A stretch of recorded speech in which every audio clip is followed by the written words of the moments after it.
Hello guys, welcome back to my channel lifestyle with Ekta. So guys, कैसे हो आप लोग? आई होप आप लोग अच्छे होंगे। और आज मैं व्लॉगिंग करने का सुबह सुबह सोच रही थी। मैंने सोचा आज मैं व्लॉग स्टार्ट करूँगी। और हुआ ऐसा ना कि आज मौसम इतना ज़्यादा सुबह अचानक से ख़राब हो गया, बिल्कुल अंधेरा सा ही हो गया।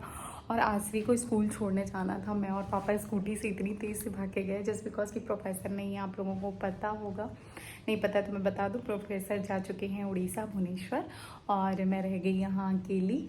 और वो गए और भैया भी आज उनका कुछ काम था बनारस, तो वो भी सुबह सुबह निकल गए। तो कोई नहीं था घर पे कि उसको कोई कार से छोड़ पाता। जाना तो हमसे नहीं बचा था कि हम इसको स्कूटी से लेके जाते, और स्कूटी से लेके गए। और अच्छा हुआ कि स्कूल पहुँचते पहुँचते बारिश थोड़ी सी मतलब स्टार्ट हुई, जस्ट कि हम उसके गेट पे पहुँच गए। लेकिन उतनी देर में ही वो कहने लगे, अरे मम्मा भीग रहे मम्मा बचाओ मुझे, मैं भीग रही हूँ। लेकिन अभी स्कूल उसको छोड़ के आ गए हैं। और बाहर का मौसम मैं आपको दिखाती हूँ। बेडरूम पर ध्यान मत दीजिएगा, बहुत मैसी हुआ है, उसे हम क्लियर करेंगे। तो चलिए मैं बाहर का मौसम दिखाती हूँ आप लोगों को। देखिए किस तरीके से अंधेरा हो रखा है।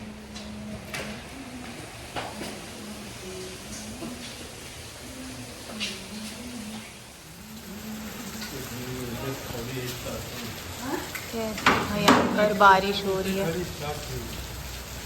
लोगों ने देखा कितनी तेज से बारिश हो रही है, एकदम भयंकर बात। बहुत तेज से बारिश हो रही है।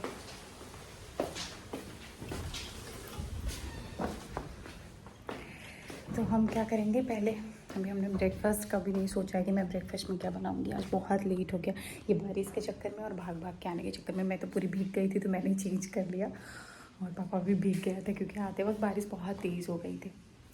तो चलिए आप लोग ब्लॉग में कंटिन्यू बने रहिएगा। और हर बार मैं कुछ सोचती हूँ यार कि मैं बताऊँ आप लोगों से, पर कह नहीं पाती। तो मैं सोचती हूँ ना कि मैं हर दिन ना एक 5 मिनट का ही व्लॉग लेके आऊँ, पर पॉसिबल हो ही नहीं पाता। पर इस बार से मैंने सोचा कि मैं अब कोशिश करूँगी। मुझे भी कुछ स्टार्ट करके ही दिखाना, ये करना पड़ेगा मुझे कंटिन्यू। तो चलिए, और अभी मैं अपना बेडरूम क्लियर कर लेती हूँ, मतलब थोड़ा सा बेड सही कर लूँगी, बाकी चीज़ें बाद में होंगी। और उसके बाद चलेंगे ब्रेकफास्ट में क्या बनाऊँगी वो मैं देखती हूँ।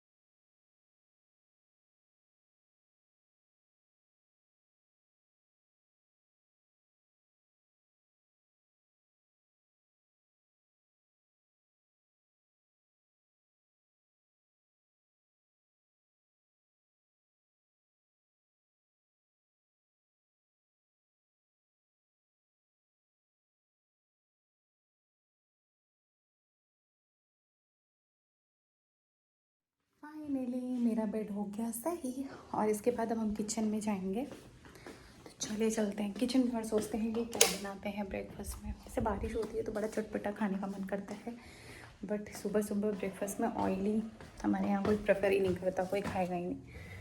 सो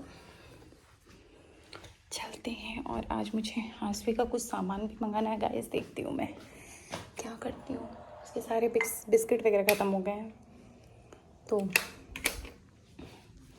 एक लाइट चलने देते हैं। बाहर अंधेरा क्यों कर जाते हैं सब। हम आ गए किचन में। सो गाइज मैं जैसे ही किचन में आई, पता चला यहाँ पर करीमुआ का साग काट के रखा हुआ है। मम्मी ने काट दिया है और उसको पहले ही तड़का लगाना है। तो मैंने सोचा चलो साग कटा हुआ है तो मैं उसको एक साइड में चढ़ा देती हूँ, तब तक वो बन जाएगा, जब तक मेरा पोहा वगैरह रेडी होगा। मैंने डिसाइड किया था आज पोहा बना लेते हैं, क्योंकि भैया है नहीं घर पे, तो मैं मम्मी पापा ही हैं, तो पोहा खा लेते हैं नाश्ते में। अब साग की बात करूँ तो सावन हो या भादो खाया जाता है हमारे यहाँ 12 महीने साग, क्योंकि साग के बगैर तो जैसे लगता है लोगों को खाना डाइजेस्ट ही नहीं होता, क्योंकि साग सबको घर में बहुत पसंद है, स्पेशली मम्मी और पापा को। अच्छा भी है। तो यहाँ पर मैंने कढ़ाई रख दी थी, उसमें डाल दिया था सरसों का तेल। इसके बाद इसमें ढेर सारा लहसुन और मिर्ची और ज़ीरा डाल दिया। अब इसको ब्राउन होने तक रखना है। अब बोलोगे आप कि इतना सारा लहसुन मिर्ची, तो मैं बता दूं थोड़ा सा चटपटा साग ही अच्छा लगता है सबको खाना। और लहसुन की बात करें, बिना लहसुन के तो मज़ा ही नहीं देता साग। तो मैंने साग को इधर चढ़ाया और उसके बाद मैंने उसको थाली से ढक दिया कम फ्लेम करके। दूसरी तरफ मैंने रख दिया था आसवी का बॉटल बॉईल करने के लिए, ताकि जब तक मैं पोहे की तैयारी करूँ। ये कड़ी पत्ता मैं गार्डन से लेके आई थी बारिश में भीग के, बाहर बहुत तेज़ थी बारिश हो रही थी और मैं आप लोगों को दिखा रही थी, मैं फिर भी गई कड़ी पत्ता लेने, क्योंकि मुझे इसके बगैर पोहा बिल्कुल अच्छा नहीं लगता। तो इसलिए मैं इसको लेने बारिश में भीग कर गई। पापा बोल रहे थे कि पागल हो गई है। तो उसके बाद यहाँ पे बॉटल बॉईल हो जाएगा, साथ में जब तक मैं चॉपिंग वगैरह करूँगी। पोहे की तैयारी मैं यहाँ इस तरीके से कर ले रही हूँ, और जितना भी मुझे शॉपिंग करना होता है ना, वो सारा मैं एक साथ ही निपटा देती हूँ, ताकि जो भी कचड़ा होना है ना, मतलब कि छिलके वगैरह का, वो एक साथ हो जाए, बाद में मुझे कट पिट ना करना पड़े। तो सारी चीज़ें मैं एक साथ कट करके ना सजा लेती हूँ, ठीक है। उसके बाद मैं यहाँ पर सारी चीज़ें कट करी, और बीच बीच में मम्मी बोल रही थी कि दोपहर के खाने में हम कढ़ी और चावल बना लेंगे। साग बन रहा है, साग रोटी हो जाएगा और कढ़ी और चावल बन जाएगा, या फिर लौकी का रायता भी बना लो अगर मन हो तो। लेकिन रायते और कढ़ी दोनों का कॉम्बिनेशन समझ में नहीं आया, और आज मेरा बिल्कुल भी कढ़ी खाने का मन नहीं था, तो मैंने उनको मना कर दिया। मैंने कहा नहीं मम्मी, आज कढ़ी नहीं बनेगा। तो ऐसा ही था। उसके बाद मैंने यहाँ पर करी पत्ता निकाल लिया। मैंने जो भी इंग्रेडिएंट्स यहाँ पर रेडी किए हैं, वो सारी चीज़ें मैं आप लोगों को दिखाऊंगी। और ये जो पोहा है ना, ये बहुत सिंपल तरीके से रेडी हो जाता है। आप चाहो तो इसे ईजिली घर में बना सकते हो और फटाफट रेडी हो जाता है, ठीक है। तो चलिए मैं बताती हूँ। मैंने यहाँ पर ली है कढ़ाई, कढ़ाई में डाल दिया है तेल, और यहाँ पर मिर्ची, कड़ी पत्ता, मटर और पोहा सब सोख करके रख दिया है, और साथ में रखा है आधा नींबू। और इसमें अब कढ़ाई में तेल हो गया है गरम, तो इसमें हम डालेंगे राई और जीरा। उसके बाद मैं थोड़ा सा इसमें मूंगफली ऐड करूँगी और उसको ब्राउन कर दूँगी थोड़ा सा भुन के। और सारी चीज़ें मैं एक साथ ही पकाती हूँ। यहाँ पर साग देखिए मेरा बनके हो गया है रेडी, तो मैंने गैस यहाँ पर बंद कर दिया। इसके बाद मैं यहाँ पर सारी चीज़ें, प्याज, करी पत्ता, हरी मिर्ची, सारी चीज़ें इसमें पोहे के लिए ऐड कर दूँगी। अब इसको आपको हाफ़ ब्राउन करना है, मतलब गोल्डन ब्राउन। बहुत ज़्यादा इसको, मैं बहुत ज़्यादा प्याज को पकाती नहीं हूँ, इसलिए क्योंकि क्या कहते हैं ना, मुझे थोड़ा सा कच्चा ही अच्छा लगता है। इसके बाद मैंने इसमें थोड़ा सा चीनी ऐड किया, जैसा कि आप लोगों ने देखा होगा। और ढेर सारा ये जो आधा नींबू था ना, पूरा अक्खा नींबू मैंने इसमें डाल दिया।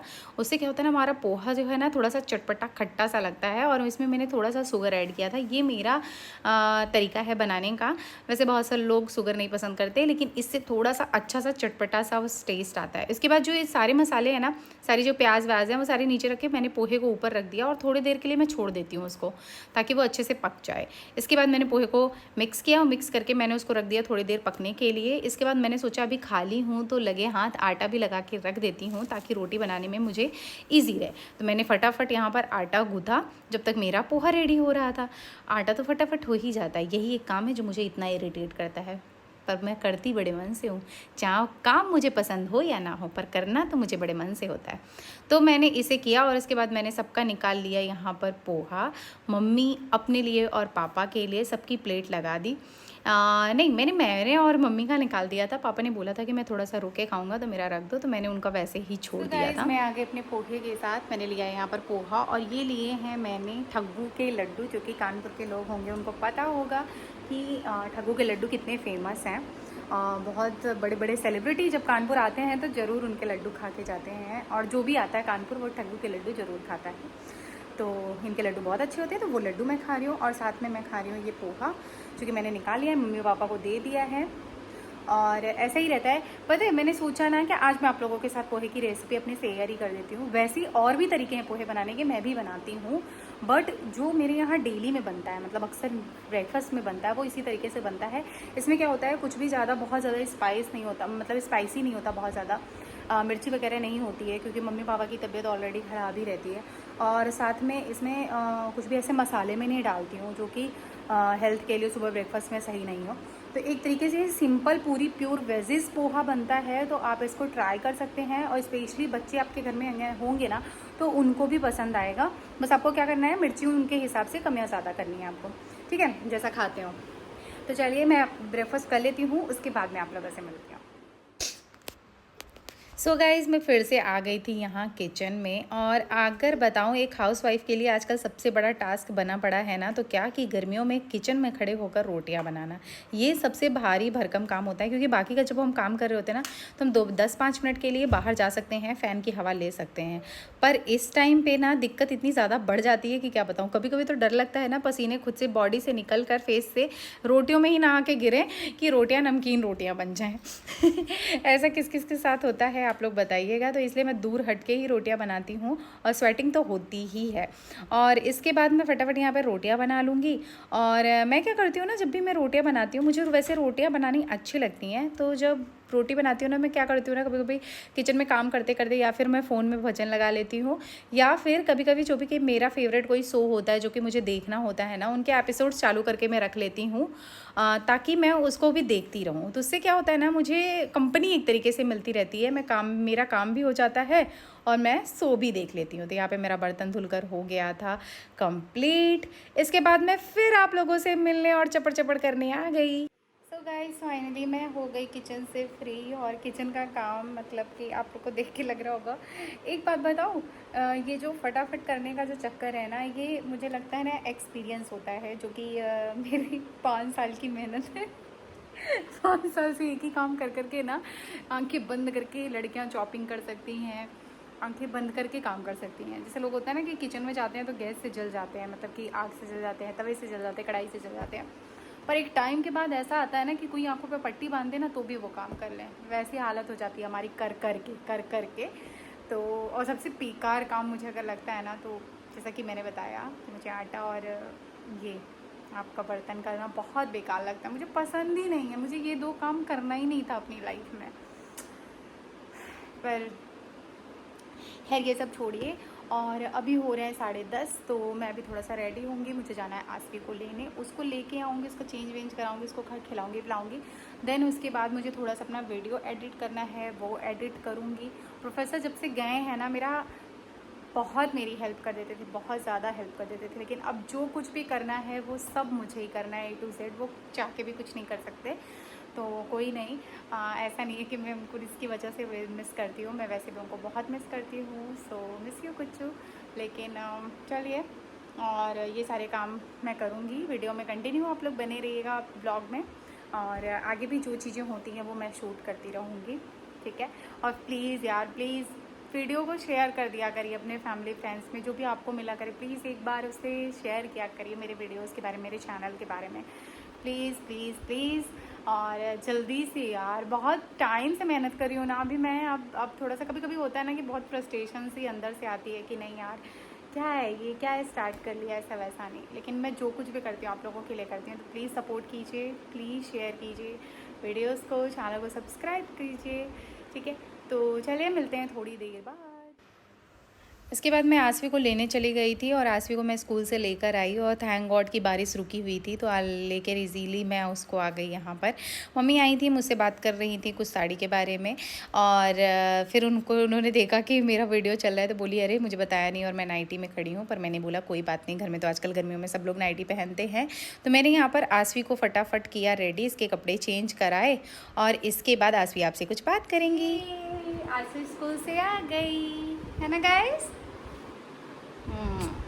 आसू सबको बोलो हेलो। Hello guys. आपने तो बोला ही नहीं वीडियो को लाइक करना, सब्सक्राइब करना, चैनल को सब्सक्राइब कर देना।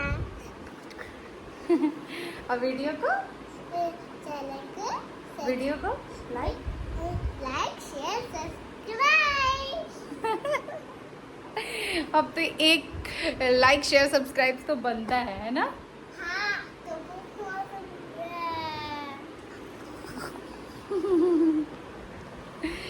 तो गाइस आसवी को स्कूल से लेके आ गए, और फाइनली बारिश से आसवी बच गई, और बारिश रुकी हुई थी तो फटाक से हम गए और लेकर आए। और मैं थोड़ी सी ज़्यादा टाइम तो हल्की सी मैं गीली हो गई, लेकिन आते वक्त मतलब बारिश नहीं हो रही थी। सो आसू आ गई स्कूल से। सो गाइस आसवी को चेंज वगैरह कराने के बाद हम लोग सो गए थे और सोकर मैं ये शाम को उठी हूँ और अपने लिए बना रही हूँ सबके लिए चाय। और मैंने आसवी के लिए ब्लिंकिट से कुछ सामान ऑर्डर किया था, वो भी आ गया था। वो देखकर बहुत खुश थी। मैंने उसके लिए मंगाए थे बिस्किट वगैरह जो कि उसके ख़त्म हो गए थे, बिस्किट चॉकलेट चिप्स वगैरह, और साथ में कुछ किचन के सामान थे जो कि ये साबूदाना वगैरह था। और ये मदर चॉइस का साबूदाना मुझे बहुत ज़्यादा पसंद है, ये बहुत अच्छे से सोख हो जाता है। आप लोग भी ऑर्डर कर सकते हैं। मैं यहाँ पर पी रही हूँ अपनी चाय, और ये जो चाय है ना, मैंने इसमें वो वाला ग्रास डाला है जो लेमन ग्रास मैं गांव से लेके आई थी, आप लोगों ने मेरे व्लॉग में देखा होगा। और इसकी जो स्मेल है ना, कि मैं क्या ही बताऊँ, सच में मस्त है एकदम। तो मुझे ये वाली चाय बहुत ज़्यादा पसंद है। और मैंने इसका वो पौधा भी लेके आई थी ना, तो मैंने लगा दिया है बाहर, और बस वो जल्दी से निकल आए। तो ऐसा ही होता है दिन मेरा, और ऐसा ही रहा दिन। और आज पता नहीं क्यों बहुत टाइम से लाइट कटी हुई है, आ ही नहीं रही है, और इतनी ज़्यादा गर्मी है ना कि किचन में जाने का मन ही नहीं कर रहा है बिल्कुल भी। तो मैंने आसविका के लिए कुछ सामान मंगाया था ब्लिंकिट से, और मुझे लगता है सबके पास ब्लिंकिट ऐप होना चाहिए गाइस। मैं उस ऐप के बारे में बता देती हूँ कि फटाफट से आप कोई भी ग्रॉसरी का सामान, कुछ भी फूड से रिलेटेड आप मंगा सकते हो। ब्रेड, दूध, आपके घर में दही कुछ भी ख़त्म होती है, कोई वेजिटेबल आपको इमिडिएटली चाहिए, आपके घर में कोई नहीं है, तो फटाफट आप उसको मंगा सकते हो, इंस्टेंट ऑर्डर कर सकते हो। आपको ब्लिंकिट ऐप अपने फ़ोन में डाउनलोड करना है, अपना लोकेशन उसमें ऐड करना है, देन आपको जो भी चीज़ चाहिए ना आप फटाक से मंगा सकते हो। और जैसे ही मैंने उसको ऑर्डर किया ना, मुश्किल से 10 मिनट के अंदर वो उसने मुझे डिलीवर कर दिया। तो ये फ़ायदा होता है अगर आपके घर में गेस्ट आए हैं, कोई चीज़ ऐसी ख़त्म हो गई है अचानक से और कोई है नहीं बाहर जाके लेके आने वाला, तो फटाक से गेट पे मंगा सकती हैं, और किसी को पता भी नहीं चलेगा कि आपने बाहर से कोई चीज़ मंगाई है। तो अच्छा है ना। तो आप लोग भी ज़रूर इस ऐप को डाउनलोड कीजिएगा। तो चलिए, ये रहा प्यारा सा व्लॉग। वीडियो को प्लीज़ ढेर सारा प्यार दीजिएगा, वीडियो को शेयर कीजिएगा, चैनल पर नए हैं तो प्लीज़ चैनल को सब्सक्राइब कर लीजिएगा। तब तक के लिए खुद से प्यार करिए, खुद का ख्याल रखिए। Love you all, bye.